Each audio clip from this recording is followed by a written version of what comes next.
नमस्कार दोस्तों, स्वागत है आपका आपके चैनल का नाम में। अगर आप हमारे चैनल पर नए हैं, तो जल्दी से सब्सक्राइब करें और जुड़े रहें हमारे साथ मजेदार और रोचक वीडियो के लिए। अगर आप अपने चैनल के विषय के अनुसार इसे और बेहतर बनाना चाहते हैं, तो मुझे बताइए। साधु का छल। भारतीय समाज में साधुओं को उच्च स्थान प्राप्त है। उन्हें तपस्वी, संयमी और ईश्वर भक्त माना जाता है। लेकिन जब कोई साधु अपने मार्ग से भटक जाता है और छल कपट की राह अपनाता है, तो उसका प्रभाव समाज पर अत्यंत नकारात्मक होता है। ये कहानी एक ऐसे ही साधु की है, जिसने अपने स्वार्थ और लोभ के कारण लोगों को ठगने का कार्य किया। पहला अध्याय। एक सिद्ध साधु की ख्याति। पुराने समय की बात है। एक गांव में एक प्रसिद्ध साधु रहता था। उसका नाम गिरिजानंद था। लोग कहते थे कि उसके पास दिव्य शक्तियां हैं और वह किसी की भी परेशानी दूर कर सकता है। उसकी वाणी में मधुरता थी और वह लोगों को धर्म और भक्ति का ज्ञान देता था। धीरे धीरे उसकी ख्याति बढ़ती गई और लोग दूर दूर से उसके दर्शन करने आने लगे। गांव में एक अमीर सेठ धनीराम था, जिसकी कोई संतान नहीं थी। उसने कई मंदिरों में पूजा करवाई, लेकिन संतान सुख प्राप्त नहीं हुआ। जब उसे साधु गिरिजानंद के बारे में पता चला, तो वह तुरंत उनके आश्रम पहुंचा। साधु ने बड़ी सहानुभूति दिखाई और कहा, तुम्हें पुत्र प्राप्ति के लिए एक विशेष यज्ञ करवाना होगा, जिसके लिए 30 स्वर्ण मुद्राएं चाहिए। सेठ अपनी संतान की इच्छा में इतना अंधा हो गया कि उसने तुरंत स्वर्ण मुद्राएं दे दी। साधु ने यज्ञ किया, परंतु कई वर्षों बाद भी सेठ को संतान नहीं हुई। धीरे धीरे गांव के कुछ अन्य लोगों को भी यह संदेह होने लगा कि साधु केवल धन बटोरने के लिए यह सब कर रहा है। दूसरा अध्याय। संदेह की किरण। गांव में एक युवक रामलाल रहता था, जो बहुत बुद्धिमान था। उसे साधु पर पहले से ही संदेह था, लेकिन उसने कभी खुलकर कुछ नहीं कहा। जब उसने सुना कि सेठ धनीराम को ठग लिया गया है, तो उसने साधु की असलियत जानने का निश्चय किया। रामलाल ने योजना बनाई और एक दिन वह एक अमीर व्यापारी बनकर साधु के पास गया। उसने कहा, मुझे व्यापार में बहुत नुकसान हो रहा है, कृपया कोई उपाय बताइए। साधु ने तुरंत कहा, इसके लिए विशेष हवन करना होगा, जिसकी लागत 8 स्वर्ण मुद्राएं होगी। रामलाल को अब पूरा यकीन हो गया कि साधु एक ठग है। उसने गांव वालों को इकट्ठा किया और सबको साधु की बात बताई। लेकिन फिर भी कुछ लोग साधु के प्रति अंधभक्ति रखते थे और उसे देवता मानते थे। तीसरा अध्याय। साधु का पर्दाफाश। रामलाल ने साधु की असलियत उजागर करने के लिए एक योजना बनाई। उसने रात में चुपके से साधु के आश्रम की तलाशी ली और वहां से कई स्वर्ण मुद्राएं, बहुमूल्य गहने और कुछ दस्तावेज बरामद किए, जिनसे यह साबित होता था कि साधु ने कई लोगों को ठगा था। अगली सुबह रामलाल ने गांव की पंचायत बुलाई और सबके सामने प्रमाण रख दिए। जब गांव वालों ने यह सब देखा, तो वे क्रोधित हो गए। उन्होंने साधु से सवाल किए, लेकिन वह कुछ भी स्पष्ट नहीं कर सका। तब सबने मिलकर उसे गांव से बाहर निकाल दिया। चौथा अध्याय। न्याय और सीख। साधु के चले जाने के बाद गांव के लोग पहले से अधिक सतर्क हो गए। वे किसी भी साधु या संत पर आंख मूंद कर विश्वास करने की बजाय पहले उसकी सच्चाई जानने लगे। सेठ धनीराम को अपनी गलती का एहसास हुआ। उसने भविष्य में ऐसे धोखेबाजों से बचने की कसम खाई। रामलाल की चतुराई और बुद्धिमत्ता के कारण गांव को एक बड़े धोखे से बचा लिया गया। इस घटना से सभी ने सीखा कि किसी पर भी विश्वास करने से पहले उसे परखना आवश्यक होता है। साधु का छल एक महत्वपूर्ण सीख देती है कि केवल साधु का रूप धारण करने से कोई पवित्र नहीं हो जाता। सच्चा संत वही होता है जो निष्कपट और निस्वार्थ भाव से समाज की सेवा करता है। हमें अपनी बुद्धि और विवेक का सही उपयोग करना चाहिए और अंधविश्वास से बचना चाहिए। साधु का छल भूमिका। भारतीय समाज में साधुओं और संतों को विशेष सम्मान प्राप्त है। वे त्याग, तपस्या और ईश्वर भक्ति के प्रतीक माने जाते हैं। लेकिन कुछ लोग केवल भेष बदलकर संत बन जाते हैं और भोले भाले लोगों को ठगने का कार्य करते हैं। यह कहानी एक ऐसी धूर्त साधु की है, जो अपनी मीठी बातों और झूठे चमत्कारों से लोगों को ठगता था। लेकिन एक दिन उसका सच सबके सामने आ गया। पहला अध्याय। गिरिजानंद बाबा की प्रसिद्धि। पुराने समय की बात है। एक छोटे से गांव सतनपुर में एक साधु आया। उसने गांव के बाहर एक बड़े बरगद के पेड़ के नीचे अपना डेरा डाल लिया। उसका नाम गिरिजानंद बाबा था। वह लंबी जटाएं, केसरिया वस्त्र और रुद्राक्ष की माला धारण किए हुए था। उसकी आवाज में अजीब सा आकर्षण था, जिससे लोग जल्दी प्रभावित हो जाते थे। कुछ ही दिनों में उसकी ख्याति पूरे गांव में फैल गई। वह गांव वालों को प्रवचन देता, भजन कीर्तन करवाता और चमत्कारी उपाय बताता। लोग ये मानने लगे कि वह सच्चे संत हैं और उनकी कृपा से उनकी सारी परेशानियां दूर हो सकती हैं। धीरे धीरे लोग बाबा की ओर आकर्षित होने लगे। कोई संतान प्राप्ति के लिए, कोई धन संपत्ति की प्राप्ति के लिए, तो कोई बीमारियों से मुक्ति पाने के लिए उनके पास आता। बाबा हर किसी को कोई न कोई उपाय बताते, लेकिन हर उपाय के बदले अच्छी खासी दक्षिणा भी लेते थे। दूसरा अध्याय, बाबा की चालाकी। बाबा गिरिजानंद अपने प्रवचनों में यह बताते कि वे दिव्य शक्तियों से संपन्न हैं और जो भी उनकी शरण में आएगा उसका कल्याण निश्चित है। एक दिन गांव का धनी से धनीराम उनके पास पहुंचा। बाबा, मेरे पास धन दौलत सब कुछ है, लेकिन मैं संतान सुख से वंचित हूं। कृपा कर कोई उपाय बताइए। बाबा ने अपनी आंखें बंद की, थोड़ी देर तक मंत्र बुदबुदाए और फिर बोले, बेटा, तुम्हारे ग्रह भारी हैं। तुम्हें एक विशेष यज्ञ करवाना होगा, जिससे सभी बाधाएं दूर हो जाएंगी। लेकिन इस यज्ञ में 35 स्वर्ण मुद्राओं की आवश्यकता होगी। धनीराम तुरंत सहमत हो गया और बाबा को 35 स्वर्ण मुद्राएं दे दी। बाबा ने एक दिखावटी यज्ञ किया और धनीराम को आशीर्वाद देकर भेज दिया। लेकिन वर्षों बीत गए, फिर भी उसे संतान प्राप्त नहीं हुई। इस बीच बाबा ने और भी कई लोगों को इसी प्रकार ठगा। वह किसी को व्यापार में सफलता का उपाय बताते, तो किसी को परीक्षा में उत्तीर्ण होने के लिए ताबीज देते, लेकिन हर बार वे दक्षिणा के रूप में मोटी रकम वसूलते। तीसरा, रामलाल का संदेह। गांव में एक युवक रामलाल था, जो बहुत बुद्धिमान था। उसे शुरू से ही बाबा पर संदेह था। उसने कई बार देखा था कि बाबा के पास बहुत धन संपत्ति आ रही है, लेकिन वे कभी किसी जरूरतमंद की मदद नहीं करते थे। रामलाल ने एक दिन बाबा की सच्चाई जानने के लिए एक योजना बनाई।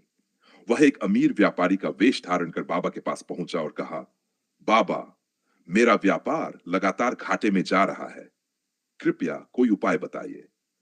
बाबा ने अपनी आंखें बंद की, कुछ देर तक नाटक किया और फिर बोले, बेटा, तुम्हारे व्यापार पर बुरी नजर है।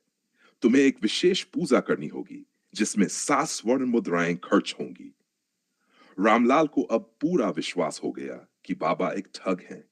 उसने गांव के कुछ लोगों को इकट्ठा किया और उनकी आंखें खोलने के लिए प्रमाण इकट्ठा करने का निश्चय किया। चौथा अध्याय, बाबा की पोल खुलती है। रामलाल ने रात के अंधेरे में कुछ युवकों के साथ बाबा के आश्रम की तलाशी ली। वहां उसे बहुत सारी स्वर्ण मुद्राएं, कीमती आभूषण और कई ताबीज मिले, जिनका कोई वास्तविक महत्व नहीं था। अगले दिन रामलाल ने गांव की पंचायत बुलाई और बाबा की असलियत उजागर की। उसने सबके सामने बाबा के पास मिले धन और आभूषण दिखाए। ये देखकर गांव वाले चौंक गए। गांव के मुखिया ने बाबा से पूछा, ये सब धन तुम्हारे पास कहां से आया? बाबा घबरा गए और कोई उत्तर नहीं दे सके। कुछ गांव वालों ने उनसे जबरदस्ती स्वीकार करवाया कि वे केवल लोगों को ठगने के लिए साधु बने थे। अब गांव के लोग क्रोधित हो गए। उन्होंने बाबा को गांव से बाहर निकालने का निर्णय लिया। कुछ लोगों ने बाबा को पुलिस के हवाले कर दिया, ताकि वह दूसरों को ठगने न पाए। गांव में नई जागरूकता। बाबा के जाने के बाद गांव वालों को अपनी भूल का एहसास हुआ। उन्होंने निर्णय लिया कि भविष्य में किसी भी साधु या संत पर आंख मूंद कर विश्वास नहीं करेंगे। रामलाल को गांव वालों ने सम्मानित किया और उसकी चतुराई की प्रशंसा की। अब गांव में कोई भी व्यक्ति अंधविश्वास के चक्कर में नहीं पड़ता था। कहानी से मिलने वाली सीख। यह कहानी हमें यह सिखाती है कि हमें किसी भी व्यक्ति पर आंख मूंद कर विश्वास नहीं करना चाहिए, चाहे वह साधु के वेश में ही क्यों न हो। असली साधु वह होता है जो निस्वार्थ भाव से लोगों की सेवा।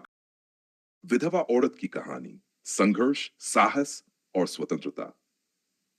भारत जैसे पारंपरिक समाज में विधवा स्त्री को हमेशा एक विशेष नजरिए से देखा जाता रहा है। कई स्थानों पर उन्हें समाज की उपेक्षा और तिरस्कार झेलना पड़ता है, तो कई बार उनकी शक्ति और संघर्ष की कहानियां समाज के लिए प्रेरणा भी बनती हैं। यह कहानी एक ऐसी विधवा स्त्री की है, जिसने अपने जीवन के हर संघर्ष का सामना किया और अपने साहस व दृढ़ निश्चय से समाज में अपना स्थान बनाया। पहला अध्याय, सुखी संसार का अंत। उत्तर प्रदेश के एक छोटे से गांव रामपुर में सुनीता नाम की एक युवती अपने पति और 2 बच्चों के साथ सुखी जीवन व्यतीत कर रही थी। रवि एक स्कूल शिक्षक था और सुनीता एक आदर्श गृहिणी। उनकी शादी को 7 साल हो चुके और वे एक दूसरे के सुख दुख के सच्चे साथी थे। लेकिन एक दिन दुर्भाग्य ने उनके जीवन पर कहर बरपा दिया। रवि अपने स्कूल से घर लौटते समय एक सड़क दुर्घटना का शिकार हो गया और अस्पताल पहुंचने से पहले ही उसकी मृत्यु हो गई। यह खबर सुनकर सुनीता पर मानो बिजली गिर पड़ी।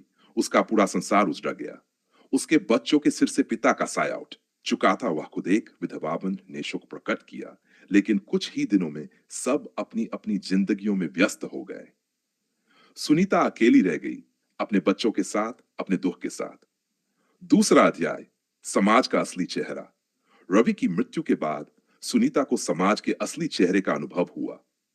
जब उसका पति जीवित था, लोग उसका सम्मान करते थे, लेकिन अब वही लोग उसके प्रति दया और उपेक्षा का भाव रखने लगे। गांव में कुछ लोग उसे अपशकुनी मानने लगे। कुछ रिश्तेदारों ने सलाह दी कि वह अपने मायके लौट जाए, क्योंकि एक विधवा स्त्री का अकेले रहना उचित नहीं माना जाता। यहां तक कि कुछ लोगों ने उसकी आर्थिक स्थिति का लाभ उठाने की कोशिश की। सुनीता ने फैसला किया कि वह कहीं नहीं जाएगी। यह उसका घर था, उसके बच्चों की जन्मभूमि थी। उसने अपने पैरों पर खड़े होने और अपने बच्चों के लिए एक नया जीवन बनाने का संकल्प लिया। तीसरा अध्याय, संघर्ष की शुरुआत। सुनीता के पास सीमित संसाधन थे।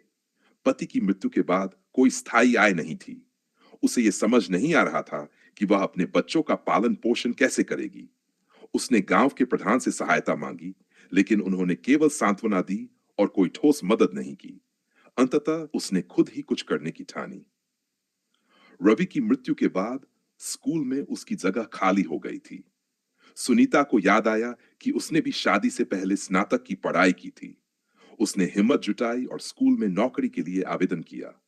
लेकिन जब वह स्कूल के प्रधानाचार्य से मिलने गई, तो उन्होंने उसे टालने की कोशिश की। एक विधवा को शिक्षक बनाकर स्कूल का माहौल बिगड़ सकता है, उन्होंने कहा। यह सुनकर सुनीता का खून खौल उठा। उसने अपने अधिकार के लिए लड़ने का निश्चय किया। उसने शिक्षा विभाग में आवेदन दिया और अधिकारियों से संपर्क किया। उसकी मेहनत रंग लाई और कुछ महीनों बाद उसे स्कूल में सहायक शिक्षिका के रूप में नियुक्त कर दिया गया। चौथा अध्याय, आत्मनिर्भर बनने की राह। स्कूल में नौकरी मिलने के बाद भी सुनीता की समस्याएं खत्म नहीं हुई। उसे समाज की टेढ़ी नजरों का सामना करना पड़ा। कुछ पुरुष सहकर्मी उसे कमजोर समझते थे, तो कुछ लोग उसके चरित्र पर सवाल उठाने गए। लेकिन सुनीता ने सबकी बातों को नजरअंदाज किया और अपने बच्चों के बेहतर भविष्य के लिए काम करती रही। उसने अतिरिक्त आय के लिए ट्यूशन पढ़ाना भी शुरू कर दिया। धीरे धीरे उसकी आर्थिक स्थिति सुधरने लगी। उसने अपने बच्चों को अच्छे स्कूल में दाखिला दिलाया और उन्हें पढ़ाई पर ध्यान देने को कहा। लेकिन संघर्ष यहीं खत्म नहीं हुआ था। गांव के कुछ लोग अब भी उसकी स्वतंत्रता से जलते थे। एक दिन गांव के एक प्रभावशाली व्यक्ति बलवीर सिंह ने उससे कहा, तुम्हें विधवा होकर इतना आगे बढ़ने की क्या जरूरत है? घर में रहो, समाज के नियमों का पालन करो। सुनीता ने दृढ़ता से उत्तर दिया, समाज के नियम वे होते हैं जो इंसान को आगे बढ़ने से रोके नहीं, बल्कि उसे सशक्त बनाए। मैं अपने पैरों पर खड़ी हूं और अपने बच्चों के लिए एक बेहतर भविष्य बनाऊंगी। पांचवां अध्याय, समाज में बदलाव। सुनीता के संघर्ष और सफलता की कहानी गांव की अन्य महिलाओं के लिए प्रेरणा बन गई। धीरे धीरे अन्य विधवा स्त्रियां भी आत्मनिर्भर बनने की दिशा में आगे बढ़ने लगीं। गांव की एक अन्य विधवा सीमा, जिसने पति की मृत्यु के बाद अपना जीवन अधूरा मान लिया था, सुनीता से प्रेरित होकर सिलाई का काम शुरू कर दिया। गांव की औरतों ने मिलकर एक स्वयं सहायता समूह बनाया, जहां वे हस्तकला और अन्य रोजगारपरक कार्यों में शामिल होने लगीं। धीरे धीरे गांव की मानसिकता बदलने लगी।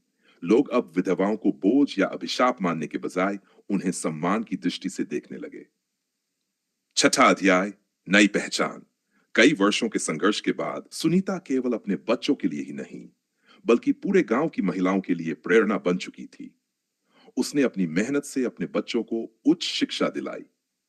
उसके बड़े बेटे अमन ने इंजीनियरिंग की पढ़ाई पूरी की और एक प्रतिष्ठित कंपनी में नौकरी पाई।